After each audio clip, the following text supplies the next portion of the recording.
Welcome back. A former Bronx resident spent 12 years of his life behind bars. Many years after that on parole, but he turned his life around through art. Now an author and activist against drugs, he hopes to help others avoid what he went through. And News 12 The Bronx reporter Paula Vassan is getting a look at his paintings. She has more on his powerful message. These days, you can find 62-year-old Anthony Papa rummaging for the perfect brush, or signing his newest memoir, This Side of Freedom. For much of his life, freedom was just a dream. In 1985, I made the biggest mistake in my life. I got involved with drug activity. A 15-year to life sentence, one he says is overly harsh. He actually ended up serving 12 years in a 6-by-9-foot prison cell. While there, he focused his life on art, even using the toilet to clean his paintbrushes. And how I got out is I painted my way to freedom. One of his favorite paintings hanging on the wall, painted 20 years ago from his F-50 prison cell. One of the hardest times of his life, but he says the canvas is what got him through it. Picked up a mirror, I looked at a mirror, I was going to spend the most productive years of his life in a cage.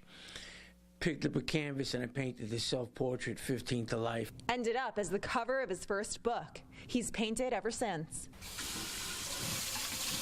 Last month, Governor Andrew Cuomo granted him a pardon, meaning he can run for a public office if he wanted to, serve jury duty, making him feel normal again. An example of how someone can turn their life around if given a second chance.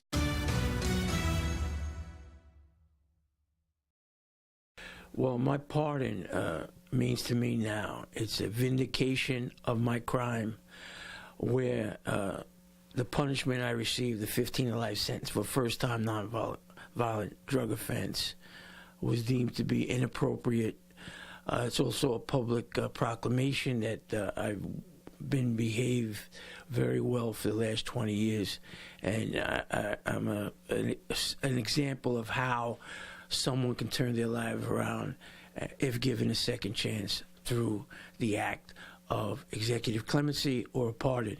And I have become the first person in New York State to get a clemency and a pardon. Wow. And then what do you say about the fact that this charge was equivalent to murder?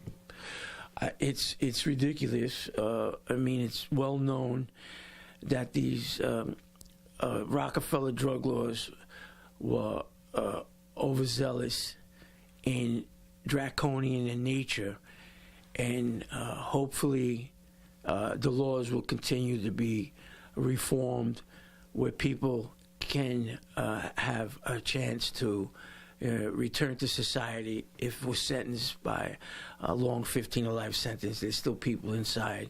Hopefully they get a second chance to come home.